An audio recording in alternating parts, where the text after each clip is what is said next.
preparada para orar y pedirle al Señor que los guíe. Buen Señor, te damos gracias por la oportunidad que tenemos para meditar en lo que tú has hecho por nosotros.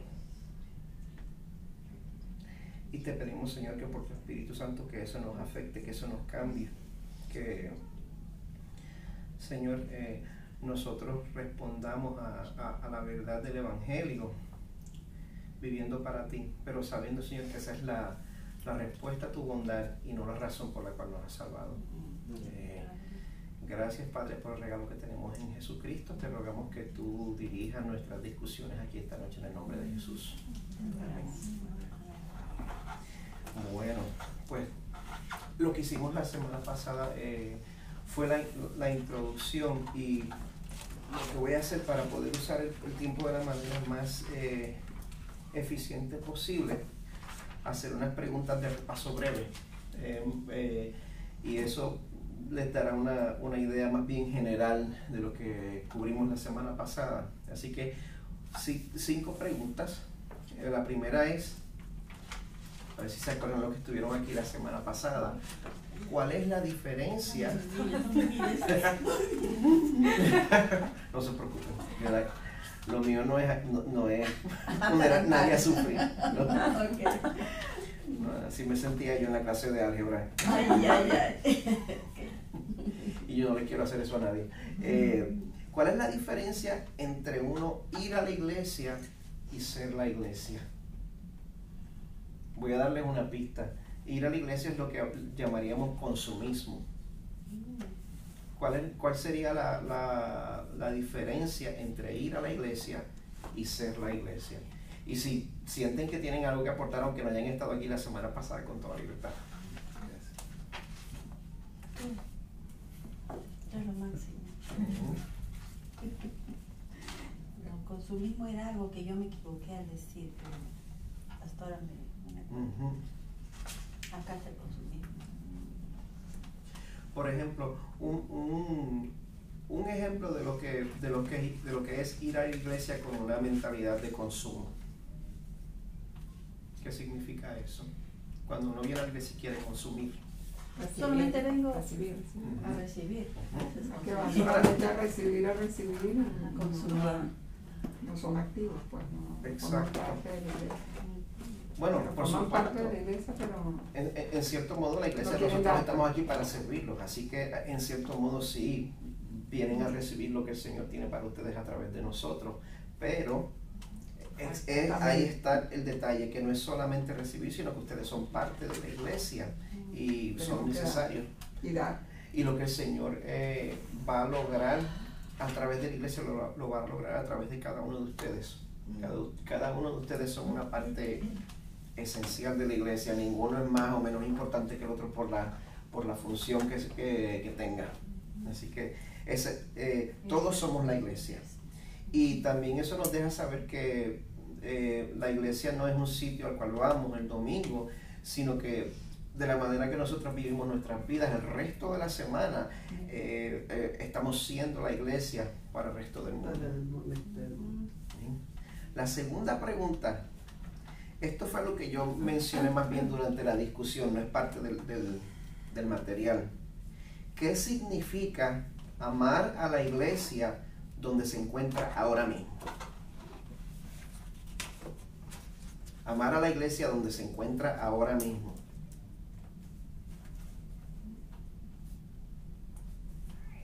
¿Qué significa amar a la iglesia? bueno, yo pienso que es servir, ¿no? Amar es servir, compartir. Una de las cosas que mencioné la semana pasada es que una cosa que nos distingue a nosotros es que somos una plantación. Y a nosotros ser una plantación hay una diferencia considerable cuando nos comparamos a una iglesia establecida, que tiene muchos programas, ofrece muchas cosas. Ahora mismo nosotros como plantación tenemos escasamente unos 2 años de vida, pues lo que ofrecemos es bien básico. ¿Y qué sucede? Ahora mismo pues yo como pastor titular estoy soñando muchísimo y tengo mucho en mente sobre dónde quiero que el Señor tenga esta iglesia en 2, 4, 5, 10 años. pero es una dirección en la cual estamos yendo, no estamos ahí ahora mismo. Y quiero que todas las personas que son parte de nosotros sepan que somos una plantación y que ahora mismo pues no vamos a poder ofrecer todo lo que ofrecería una iglesia que está establecida. Así que el estar con nosotros por ahora va a necesitar que amen a Crosspoint Español donde está ahora mismo. Y que sean también parte de llevarla a la dirección donde queremos que esté en el futuro. Porque, por ejemplo, pienso en iglesias excelentes. Por ejemplo, para usar una iglesia bien popular de Latinoamérica, la Iglesia Bautista Internacional de Miguel Núñez, que Miguel Núñez pastorea en Santo Domingo. Una iglesia establecida, una iglesia sólida, una iglesia excelente. Y mucha gente. No, sí, absolutamente.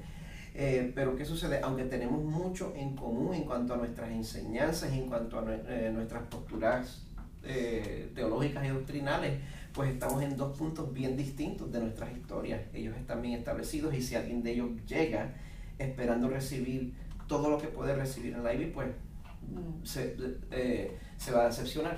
Así que ser parte de Crosspoint Español es ser parte de una plantación que tiene 2 años de edad, que ahora apenas llegó a la edad de ser malcriado.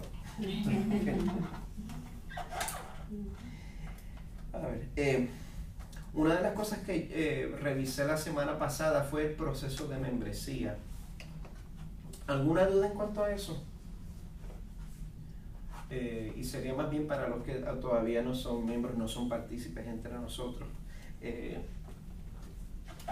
Refiriendo de la semana pasada brevemente. Voy a revisarlo rapidito.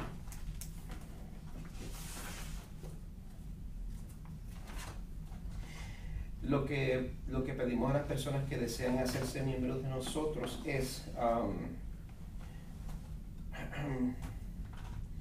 pues leer el material de este libro a medida que lo estamos proveyendo, una sección cada semana, asistir a las reuniones del curso o reponerlos a través del video que estamos poniendo en YouTube. Y una de las cosas que queremos hacer es que escriban un párrafo por lo menos sobre su historia de fe, de cómo el Señor lo llevó hasta este momento de su vida. Al final de la clase le vamos a hacer llegar un pacto de membresía, el cual le vamos a pedir que revise y lo firme, y entonces completar una entrevista de membresía con alguno de los líderes de Crosspoint, que en este momento puede ser Mauricio, puede ser Andrés Calle o puedo ser yo.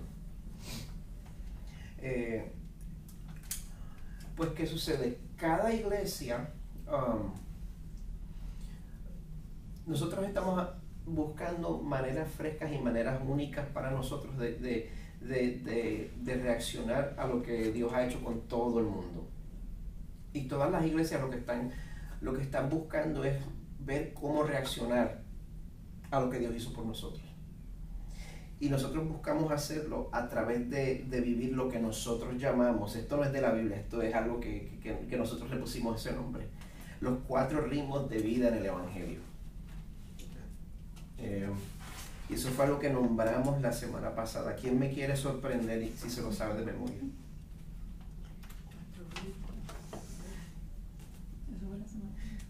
¿Cómo era la pregunta? Dijo 4 ritmos de vida en el Evangelio, los 4 ritmos. Pues entonces hablamos de celebración. ¿Perdón? Celebración, conexión, comunidad y contribución. Ajá, hiciste trampa. Celebración, conexión, comunidad y contribución. Hablamos sobre esos ritmos de vida. Pues entonces durante el resto del tiempo que vamos a estar teniendo esta clase, vamos a hablar sobre cada ritmo y lo que significa eso en nuestra vida aquí en Crosspoint Español. Entonces, lo último que quería revisar era nuestra misión y visión. Yo había mencionado la semana pasada que para una iglesia su misión y su visión no debe ser algo muy difícil, porque todo eso está básicamente en la palabra de Dios, en la Biblia. Lo que buscamos es interpretarlo de una manera que tenga más significado y sea más relevante para nosotros, pero la Biblia básicamente escribe nuestra misión y nuestra visión a través de la Gran Comisión. Pues entonces en la parte que dice ritmos de vida en el Evangelio, en la semana pasada tenemos nuestra misión, que es apuntar nuestra comunidad hacia Jesús. Y nuestra visión es ver a nuestras comunidades ser informadas y transformadas por el poder del Evangelio para la gloria de Dios. Nuestro deseo sería que la comunidad hispana en la Florida Central fuera impactada con el Evangelio, pero para que ocurra transformación tienen que ser informados. Y eso lo hacemos a través de aprender la palabra del Señor. Así que bueno, esa es la revisión de la semana pasada. Quiero continuar a esta semana, que vamos a estar revisando el ritmo de celebración. Doctor, una pregunta. Sí, dígame. Allí en la misión, esta misión surgió de la iglesia Crosspoint, incluyendo sus 6 comunidades. Exacto. Esta es la misión y visión de toda la iglesia, de todo Crosspoint Church. Okay. De la misma manera, apuntar nuestra comunidad hacia Jesús, y la misión y visión es la misma. O sea, surgió la misión en inglés y después esto es una traducción al castellano. Exacto. Oh, okay. Exacto. Sí, porque quería saber cuál era el trasfondo del verbo apuntar. No, bueno, cuando yo llegué aquí, esto estaba muy bien establecido. Okay. La historia de Crosspoint es que fueron fundados en el 2001. Y yo vine a conocer al pastor, a Chan Kilgore, el pastor fundador, lo vine a conocer en el 2013. Y entonces primero pasé a través de un internado de plantador aquí, y entonces en el 2015 fue que lanzamos esta congregación, pero hay mucha infraestructura que ya estaba sólidamente en su lugar. Okay. Y a mí me toca básicamente solo traducir mucho. Lo único es que lo único que no se puede negociar es el Evangelio. Todo lo demás está en flujo y todo lo demás es revisado con bastante frecuencia. Me he dado cuenta que inclusive el curso de membresía es algo que está siendo mejorado, porque nosotros estamos comprometidos con lo que el Señor nos manda, pero la metodología, pues, mientras esté de acuerdo con lo que nos dice la Biblia, todo eso está sujeto a cambio. Bueno, pues ¿qué sucede? Estábamos hablando de los 4 ritmos de vida en el Evangelio, y hoy vamos a hablar sobre el ritmo de celebración. Y la definición de celebración está en el curso de la semana pasada, está en la página final. Celebración: en respuesta al Evangelio, seremos un pueblo que canta de la gracia, la bondad y la gloria de Dios. Y como dije la semana pasada, es bien importante que notemos las primeras 4 palabras de esa frase: en respuesta al Evangelio. Es bien importante que nosotros nos demos cuenta del hecho de que esto no es algo que nosotros hemos iniciado no es algo que nosotros hemos hecho por nuestra propia iniciativa. Estamos respondiendo a lo que el Señor hizo por nosotros. Y uno de los ritmos de vida que traen gloria al Señor y es bueno para su pueblo es vivir en un ritmo de celebración cuando nosotros meditamos en lo que Dios ha hecho por nosotros. Pues ¿qué sucede? Lo que nosotros afirmamos es que cuando nosotros repasamos el Evangelio, cuando nosotros repasamos lo que el Evangelio significa, cuando nosotros repasamos lo que Dios ha hecho por nosotros, cuando nosotros, para decirlo de una forma más básica, nos predicamos el Evangelio a nosotros mismos, eso afecta a nuestros corazones. Es necesario que como una persona que se crió en un ambiente bien carismático, yo soy una persona que, bueno, para mí es bien valioso el responder al Señor apasionadamente. pero tenemos que hacer una diferencia entre eso y un emocionalismo vacío. Así que, pero, pues, ¿qué sucede? Nosotros debemos responder al Señor apasionadamente, pero tiene que ser informado por su palabra. Exacto. Y siempre me acuerdo de cuando estábamos hablando de que, ¿cómo es que decía Pablo? Adoraré con la mente, adoraré con mi corazón, pero también con el entendimiento. Exacto, con mi corazón y con el... ¿Tú te acuerdas bien de cómo es que yo siempre te miro a ti para que me ayudes con esa parte? Pues nosotros celebramos, uno de nuestros peligros como cristianos es que cuando nosotros pensamos en el Evangelio, creemos que es algo básico, creemos que es lo que nos da la entrada al cristianismo, y entonces, bueno, pues ya me gradué de esto, vamos a lo más difícil, vamos a las doctrinas complicadas, vamos a la escatología, somos infralapsarios o supralapsarios y todo eso, pero aunque todo eso es bueno, el Evangelio no es lo básico, el Evangelio es lo que nos carga, lo que nos lleva en sus hombros cada día de nuestras vidas hasta que estemos con el Señor. Y cada detalle, por más básico que nosotros creamos, es algo que afecta a nuestro corazón y nos da esa actitud de celebración. Así que nosotros celebramos, número uno, el hecho de que Dios existe. El hecho de que nosotros no estamos solos aquí, el hecho de que nosotros no somos un accidente, el hecho de que el Señor, bueno, en el principio Dios creó los cielos y la tierra, y que nosotros somos producto de su plan, no somos un accidente cósmico. Pues entonces, en este curso pues nos dice el punto número uno, que nosotros podemos saber que Dios existe de dos maneras, interiormente y exteriormente. Siéntanse en toda libertad de detenerme y hacer preguntas. Yo voy a ir un paso un poco más acelerado para que podamos cubrir todo lo que tenemos hoy, pero si hay algo en que le queda alguna pregunta, no tenga ninguna duda, me detienen, para eso estamos aquí. Este es el contexto en el cual yo para mí va a ser un placer traer a discusión todo lo que deseen.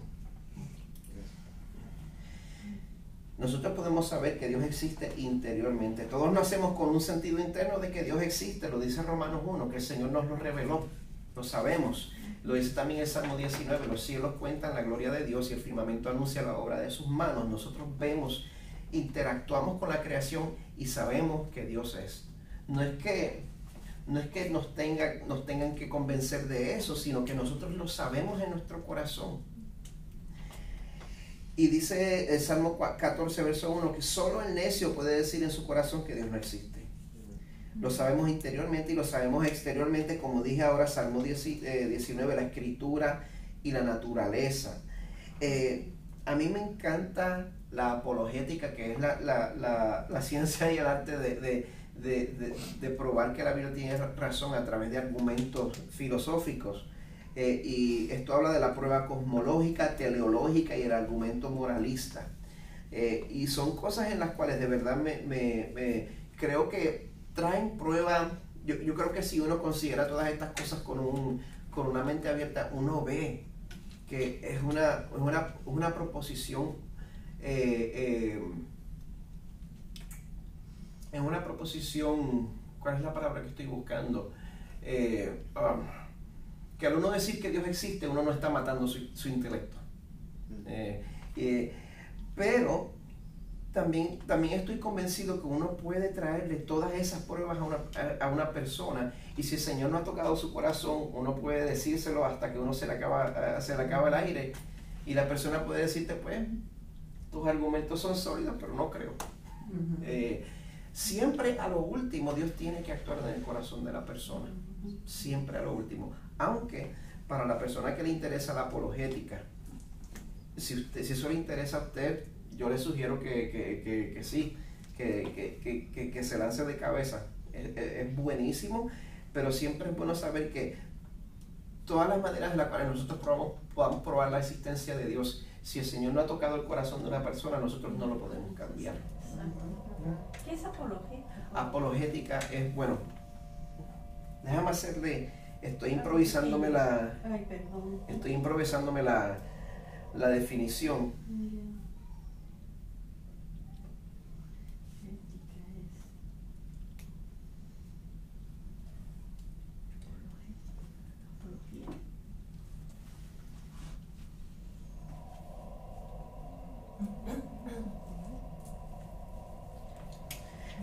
La defensa de la fe conforme a una posición o punto de vista. Es defender la fe básicamente. ¿Es un estudio? Es un estudio también, sí, es parte también de muchos grados teológicos. Yo creo que es una parte bien valiosa porque nos deja, es algo que fortalece la fe, pero que único trae la fe es Dios. Es que yo pasé por un tiempo en el cual me interesaba mucho la apologética porque yo pensaba, si yo puedo convencer a toda esta gente que la fe hace sentido, van a venir el Señor. No siempre.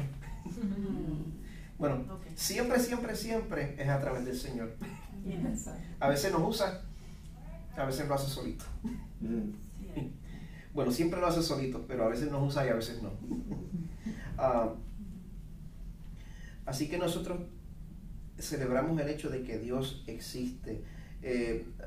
Celebramos el hecho de que celebramos a Dios de la manera que es, celebramos a Dios de la manera que Él se revela a sí mismo en la palabra, y por eso estudiamos lo que llamamos los atributos de Dios.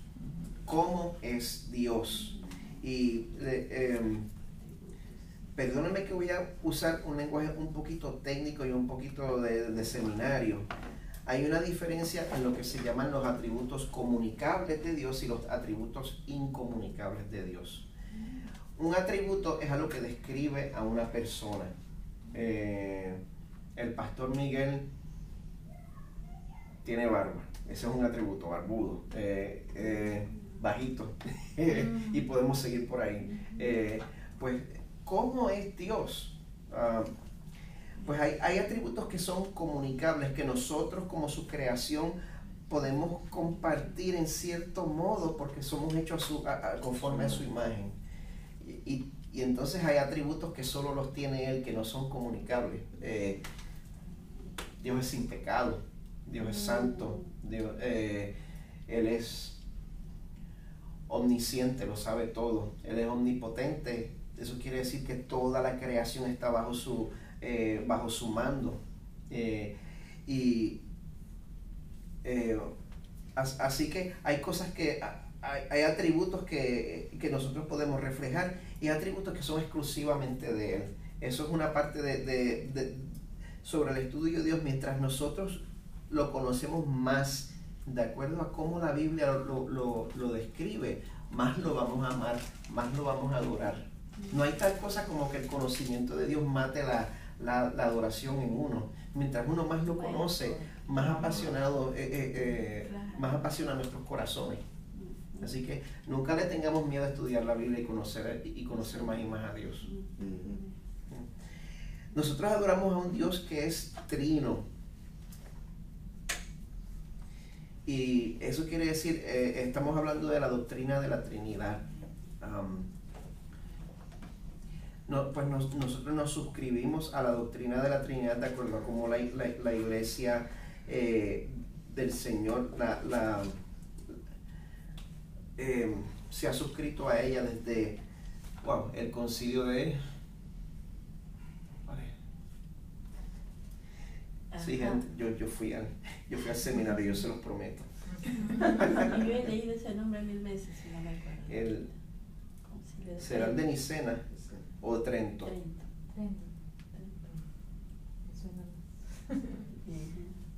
Uno de esos concilios que básicamente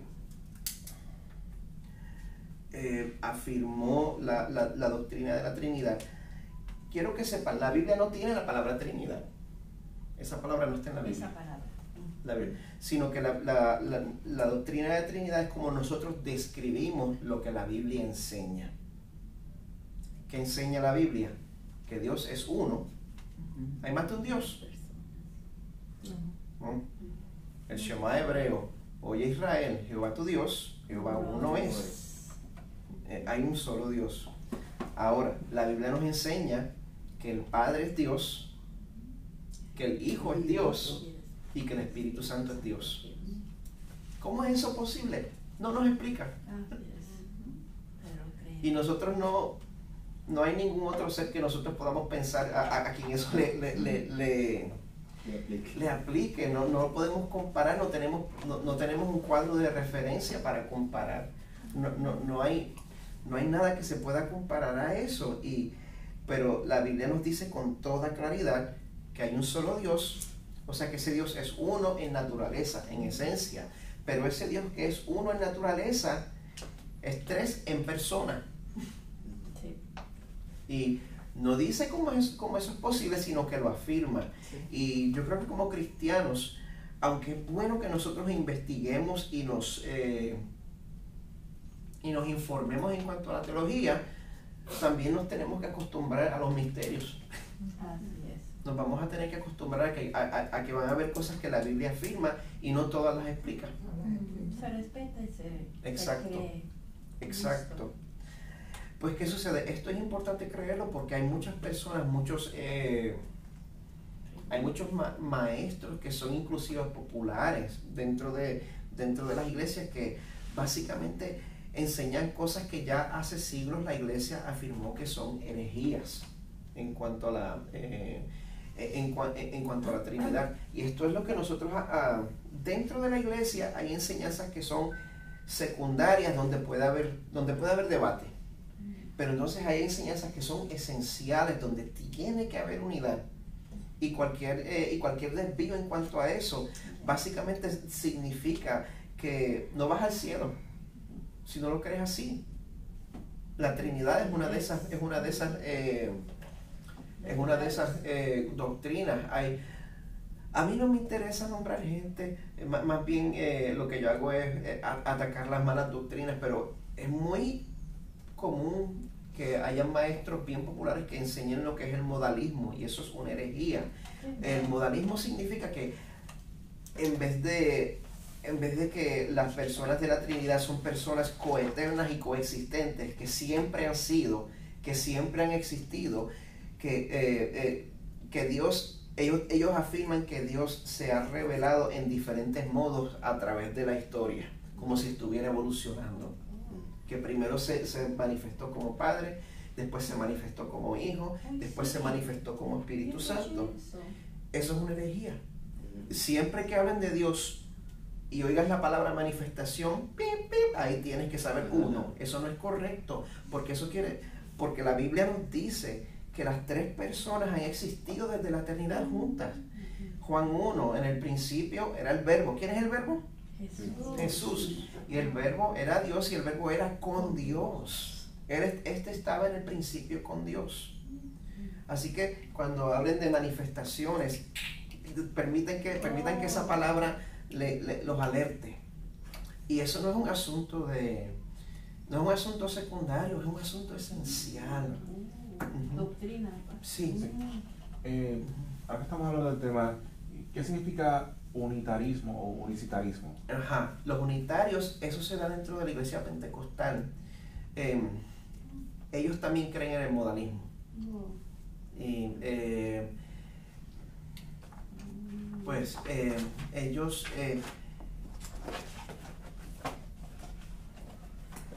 ellos creen en solamente orar en el nombre de Jesús. Nosotros oramos en el nombre de Jesús, pero no lo estamos diciendo como palabras mágicas cristianas, sino que estamos diciendo, Señor, yo vengo ante ti porque Jesús pagó por mis pecados, y entonces yo me atrevo ahora a presentarme ante ti. Pero ellos lo usan, por ejemplo, en el bautismo, es claro, hay una fórmula trinitaria, pero entonces ellos no hacen eso, ellos bautizan exclusivamente en el nombre de Jesús porque creen que ahora mismo el modo, la manifestación de Jesús, ese es el modo en el cual Dios se ha manifestado ahora. Y eso es bien prevalente dentro de la iglesia pentecostal. También se llaman los Jesús solos. Yo diría que eso es una herejía, que es un desacuerdo en una doctrina esencial. Y eso a mí me estremece mucho porque como yo me crié pentecostal, Yo he visto los que creen en el modalismo, externamente son idénticos, se parecen mucho. Pero entonces lo que ellos quieren hacer ver como que no es una gran diferencia, es una diferencia horrible, es una diferencia entre el cielo y el infierno. Así que... Perdón. dígame. Pero entonces nosotros también oramos en el nombre de Jesús, pero Sí. yo lo considero porque Jesús nos ha dicho que oremos en su nombre. Exacto, pero lo que pidamos lo que en su nombre. importa es lo que nosotros creemos de Dios. Si nosotros creemos que Dios se ha manifestado en modos distintos a través de la historia, eso es una herejía. Nosotros tenemos que saber que las tres personas de la Trinidad siempre han sido desde la eternidad pasada. Que Dios, las tres personas coexistieron en compañía eterna desde la eternidad pasada. Y el Padre es Dios, el Hijo es Dios, el Espíritu Santo es Dios. El Padre no es el Hijo, el Padre no es el Espíritu Santo. El Espíritu que Dios es así, pues. Misterio. Misterio. Exacto. Y cuando fue a crear el hombre, que él dijo, hagámoslo a nuestra Ahí está. semejanza. Exacto. No estaba hablando de una sola persona. Estaba Así hablando mismo, en el Antiguo Testamento usa la palabra Elohim, que es el plural. En esa misma parte, pues, ¿qué sucede? Yo los insto a ustedes a que se familiaricen con estas doctrinas para que vean lo que la Iglesia ha creído en cuanto a las doctrinas saludables, doctrinas esenciales. Porque ¿cómo nosotros podemos conocer lo que es falso? Familiarizándonos mucho con lo verdadero. Conozcan la verdad, conozcan la verdad, conozcan la verdad, para que cuando vean una mentira, ¡pum!, rapidito la puedan, se puedan dar cuenta.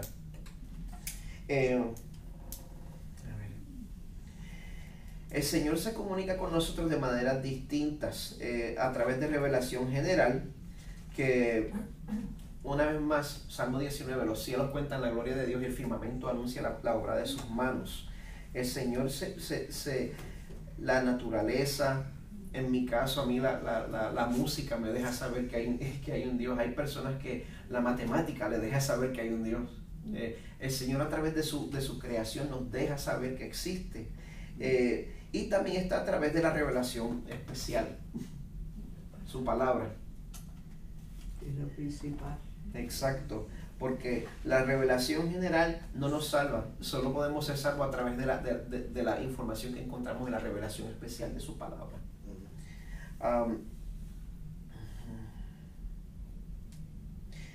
Esta parte es un poquito filosófica, así que les voy, son las 7:54.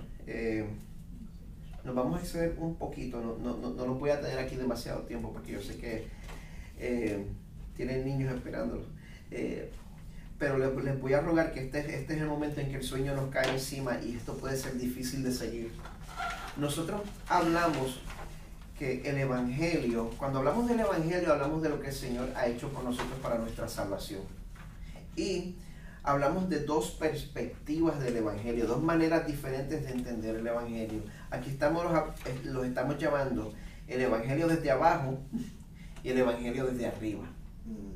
Lo que eso quiere decir cuando hablamos del Evangelio desde abajo es cómo lo vemos nosotros, los humanos, cómo lo experimentamos.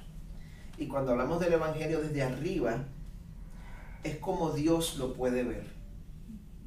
¿Cuál es la diferencia entre cómo nosotros vemos las cosas y cómo Dios ve las cosas?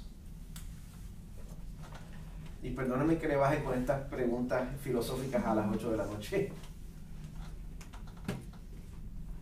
¿Cuál es la diferencia entre cómo nosotros vemos nuestra vida y cómo Dios la ve? Dios es el que ha hecho todo, es el que sabe todo nuestro futuro. Nosotros que vamos Muy a bien, ¿no? saber. Pienso de que quizás nosotros pues vemos nuestra vida de acuerdo a nuestras circunstancias, a nuestras acciones y nuestros pecados, mientras que Dios la ve a través de Cristo. Muy bien. Somos escogidos. Perfecto. ¿Alguien más? los dos tienen Él razón. ha dicho que él dice que sus pensamientos, ¿se puede decir que esa respuesta o no? ¿Qué? Que sus pensamientos No son nuestros nuestros pensamientos, puede ser por eso. Y la razón es porque nosotros pues estamos limitados al tiempo y al espacio. Nosotros conocemos nuestro presente, nosotros recordamos parte de nuestro pasado. Yo puedo llegar hasta los 3 años de edad, más de eso no. Y no conocemos nuestro futuro. Ahora mismo el Señor sabe con igual intensidad el principio, el final de su vida aquí en la tierra y la eternidad con Él. Como Dios es omnisciente, toda la información está delante de Él en este momento con la misma agudeza. Él le puede dejar saber el pasado distante, como ahora mismo, como miles de años en el futuro, lo ve con igual claridad. Y Dios lo ve todo, ve una eternidad y nosotros vemos el día a día. Y es por eso que es importante saber esas dos perspectivas del Evangelio. Desde abajo, nosotros experimentamos el Evangelio desde el punto de vista de que lo vemos como la historia de nuestra vida. Vemos el poder de Dios en nuestra vida. El Señor nos regenera, nos justifica, nos santifica y nos glorifica. Eso quiere decir que nosotros experimentamos el día que Dios nos cambia. Experimentamos el hecho de que nos damos cuenta de que somos ahora de Dios. Nosotros experimentamos ver que Dios nos está cambiando poquito a poco. Y vamos a experimentar la glorificación final. Cuando el Señor cuando por fin estemos en la Nueva Jerusalén con cuerpos glorificados. Pero nosotros estamos experimentando una perspectiva limitada porque nosotros no lo vemos todo. El Señor es como si uno estuviera enfocado y entonces echara para atrás la cámara. Y el Señor lo puede ver desde una eternidad. El Señor lo ve desde... Él lo ve, el Evangelio desde arriba, lo ve desde la perspectiva de la creación, la caída del ser humano, la redención y la restauración. Así que básicamente nosotros experimentamos el Evangelio al nivel de nosotros y Dios puede verlo a un nivel de 35,000 pies. ¿Por qué es importante darnos cuenta de esas dos perspectivas? ¿Qué uso tiene que nosotros podamos pensar en eso, en esa manera? Eso está en el número 7. ¿Por qué necesitamos saber las dos perspectivas? Bueno, cuando nosotros nos damos cuenta que nuestras pequeñas historias aquí en la historia, nuestros pequeños puntos en la historia, son parte de una historia grande que el Señor ha escrito desde la eternidad. Eso nos da a propósito. Eso nos da a propósito, eso nos motiva.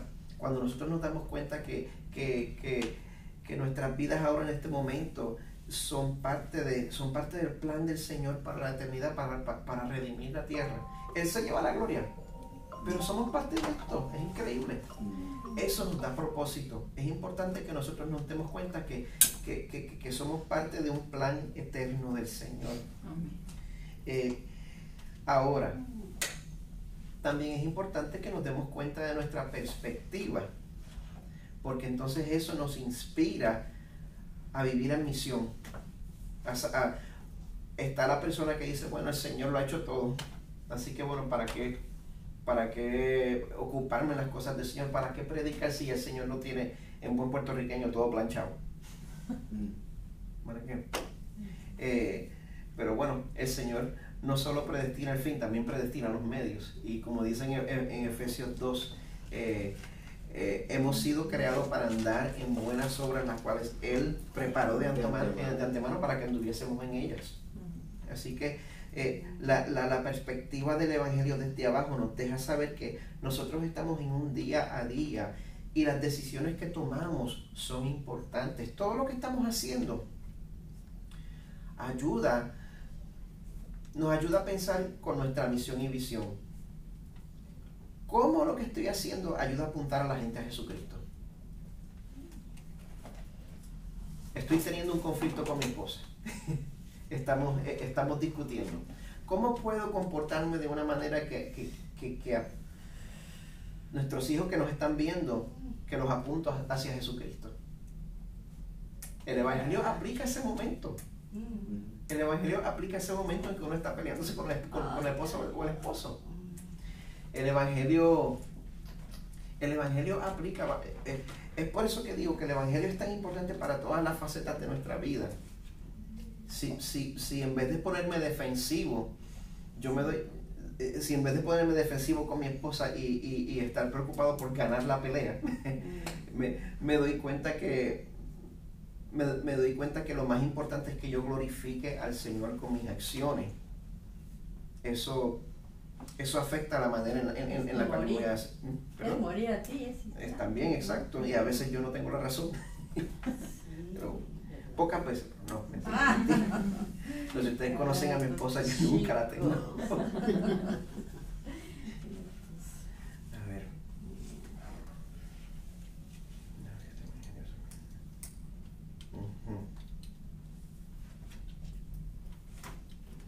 Qué duro es eso, qué duro. Cuando estás en una discusión, pues porque ¿qué quieres ganar? No, es que no estás en desacuerdo con la pareja. Por lo general a veces ya están los hijos ahí, algunos son más grandes y se llega pues a escuchar los chicos, ¿no? Es como si me pusieran gringolas como un caballo. De momento mi mundo entero está aquí. Y uno se olvida de que uno es parte de una historia. Eso es duro. Que uno es parte del plan del Señor. Es por eso que es importante que recordemos eso. Lo que voy a hacer para hacer buen uso del tiempo que me queda, porque lo que hacemos con el resto del tiempo es que está definiendo el Evangelio en el número 8, que dice la explicación del Evangelio, definición breve. Por medio de la obra personal de Jesucristo, Dios logra plena salvación en nosotros. Plena salvación. O sea que cuando nosotros conocemos al Señor, Él no nos salva a medias. Somos plenamente salvos en Él. Rescatándonos del juicio del pecado en compañerismo con Él y restaurando la creación en la cual puedo disfrutar una nueva vida junto con Él.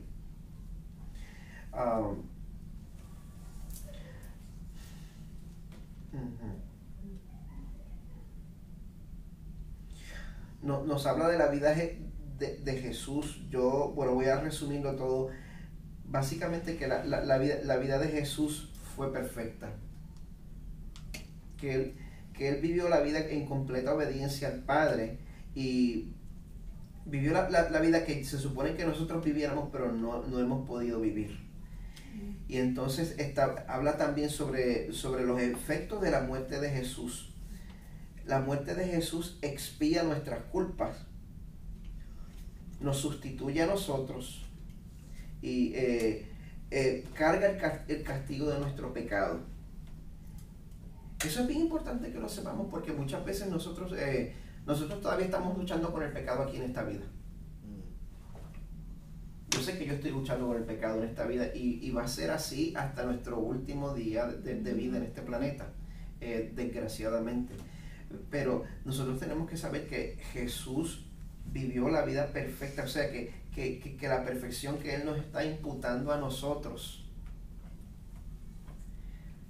nos gana el favor del Padre, el favor de Dios Padre, y no hay quien lo quite. Y que la muerte que Él murió por nosotros paga nuestra culpa completamente.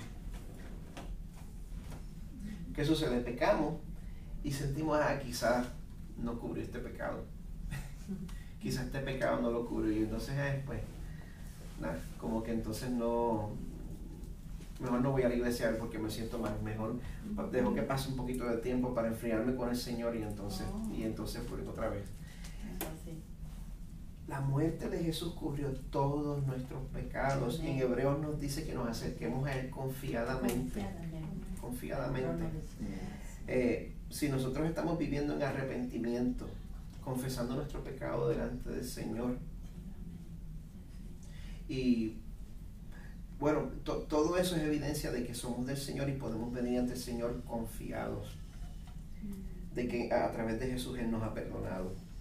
La resurrección de Jesús es garantía de que Él nos va a santificar y que nos va a resucitar a nosotros también. Pues, ¿qué sucede? Nosotros decimos que el Evangelio es primordial. El Evangelio, nuestra necesidad más grande es que nuestros pecados sean perdonados. No hay una necesidad mayor.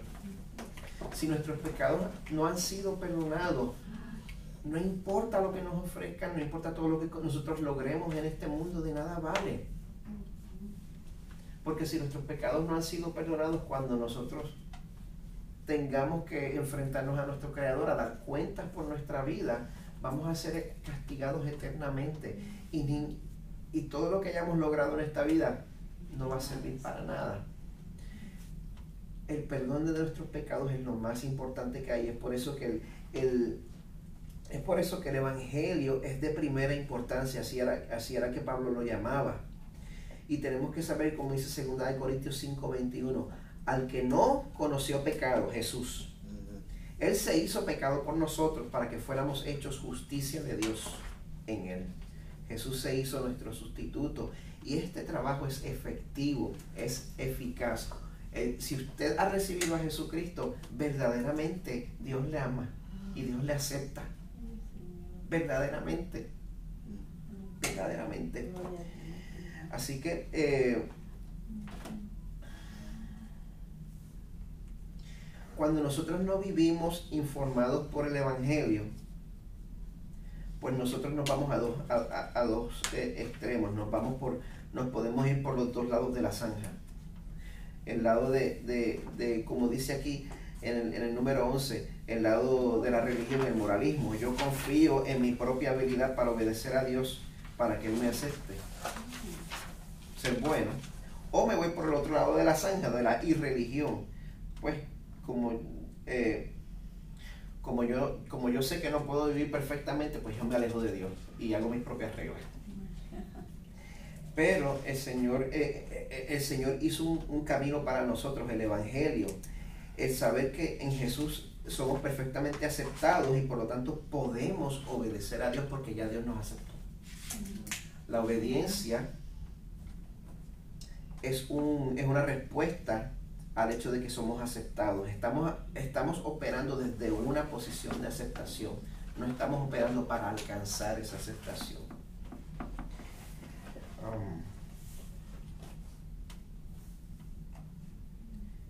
Voy a terminar con dos partes breves. En la letra C que dice el Evangelio versus la religión. Y cuando digo religión quiero ser específico porque la gente rechaza la palabra religión, pero la Biblia dice que hay una religión pura y sin mancha. Ajá, sin mancha. Pero a lo que me refiero es a la gente que confía en sus propios esfuerzos para que Dios los acepte. A eso es lo que me refiero con religión.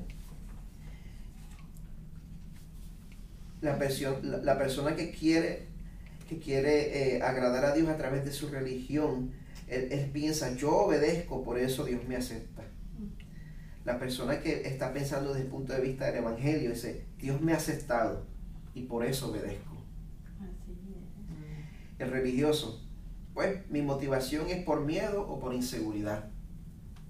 El que está pensando desde el punto de vista del Evangelio, mi motivación se basa en un gozo agradecido. El religioso, yo obedezco a Dios para obtener cosas de Dios. El del Evangelio, yo obedezco a Dios para obtener a Dios. Ese es mi deleite. Ese es mi deleite. Así que pueden seguir esa columna para poder ver el contraste entre la persona que depende de sus esfuerzos y la persona que depende de Jesucristo. Pueden informarse a través de eso, entonces, a través de la semana. Pues, ¿qué sucede? Con esto quería cerrar. Y me gusta mucho esta gráfica.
Si pueden notar, si pueden notar, me gusta usar la cruz como símbolo. Cuando nosotros nos damos cuenta de lo que el Señor ha hecho por nosotros, hay dos maneras en las cuales podemos responder. Nosotros podemos responder de una manera vertical, adorando al Señor, y también respondemos de manera horizontal, sirviendo a los demás. Así que el Señor hizo la obra, pero también es bíblico que nosotros respondamos a lo que el Señor ha hecho por nosotros. Una respuesta vertical y una respuesta horizontal, donde nos servimos los unos a los otros también a través de la comunidad y del cuerpo de Dios. Pero nuestro agradecimiento al Señor va a aumentar a medida que nosotros vayamos conociendo más y más y más la santidad de Dios y más la profundidad de nuestro pecado. Si nosotros no conocemos a Dios como es, Él no nos va a asombrar. Si nosotros no conocemos a Dios a través de la palabra, pues está bien, pues Él es grande, Él es poderoso, está bien. Pero si nosotros conocemos a Dios detenidamente y en detalle, conocemos su santidad, conocemos su hermosura, conocemos cuánto merece que nosotros nos dediquemos a Él, pues entonces a nosotros nos va a sorprender que no nos ha pulverizado, número uno. Y si nosotros aguantamos, nosotros siempre tenemos la tentación de minimizar nuestro pecado. Yo sé que yo hago esto y lo otro, pero es que, y ponemos excusas y minimizamos nuestro pecado y tratamos de verlo como que es poca cosa. Pero si nosotros somos sinceros en cuanto a la santidad de Dios, en cuanto a la profundidad de nuestro pecado, la cruz, eso me salió puertorriqueño. La cruz va a figurar cada vez más grande en nuestras vidas.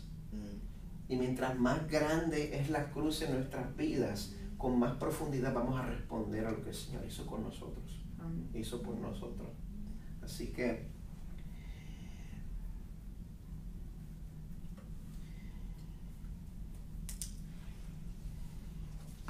esto termina hablando sobre la diferencia entre justificación y santificación. Así que, bueno, la justificación y la santificación, eso puede ser una clase de por lo menos una hora.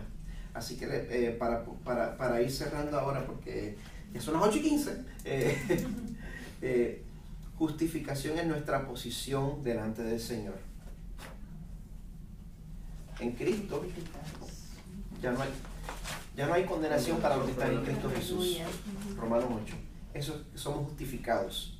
El Señor nos declara justos. A pesar de que nosotros no somos justos, a pesar de que nosotros somos pecadores, el Señor a través de la vida perfecta de Jesús nos declara justos. Eso no cambia. Eso nunca cambia. La declaración del Señor, el Señor no nos apunta con lápiz en el libro de la vida. Ajá. Ahora, la justificación es algo que es completamente obra del Señor. Eso es lo que habíamos llamado la semana pasada monergista. Pero la santificación es sinergística. Ahí nosotros cooperamos con el Espíritu Santo para crecer en nuestra obediencia del Señor. Así que, precisamente, esa fue una pregunta que se me quedó pendiente la vez pasada. Muy bien. ¿Cómo es eso de que, la salvación es monergista, pero la santificación es sinergista? O sea, podemos decir de que nosotros también, nosotros no aportamos a la salvación, pero sí aportamos a la santidad.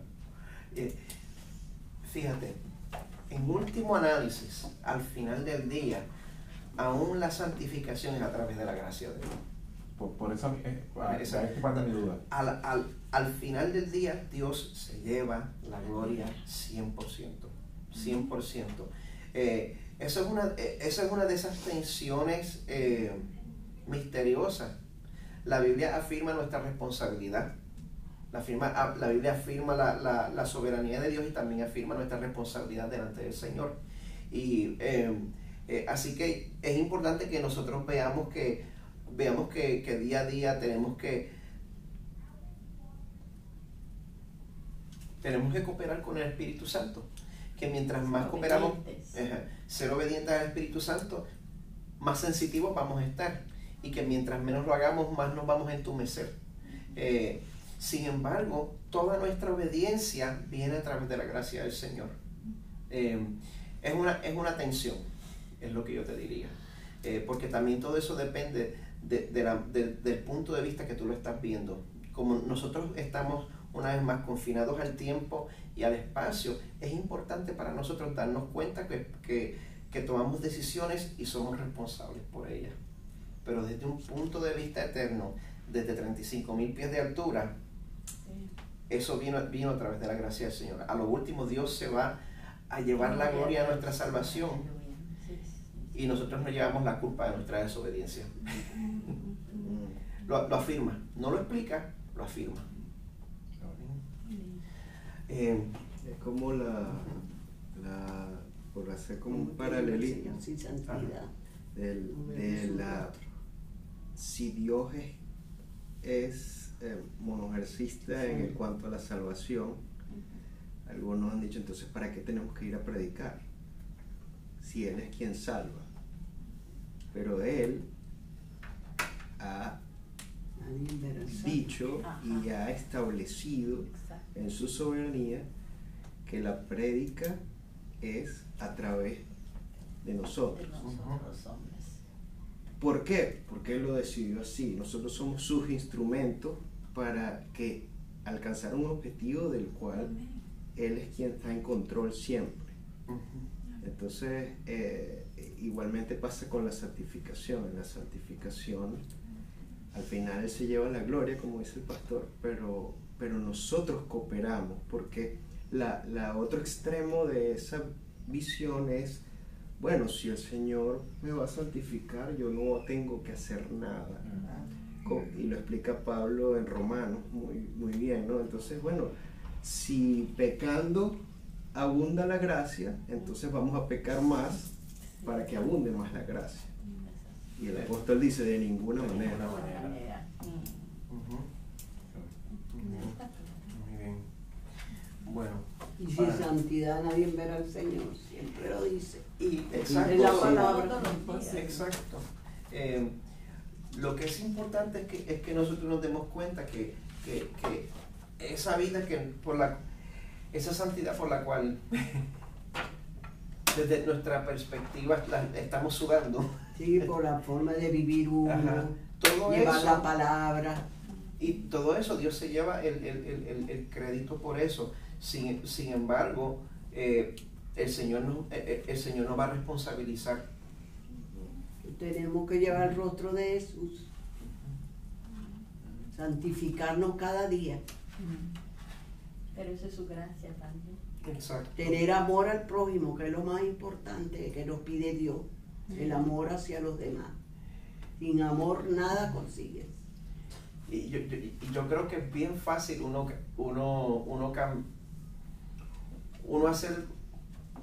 mostrar la piedad de maneras bien públicas, pero entonces esas manifestaciones privadas de uno amar, ahí es donde está el cambio difícil.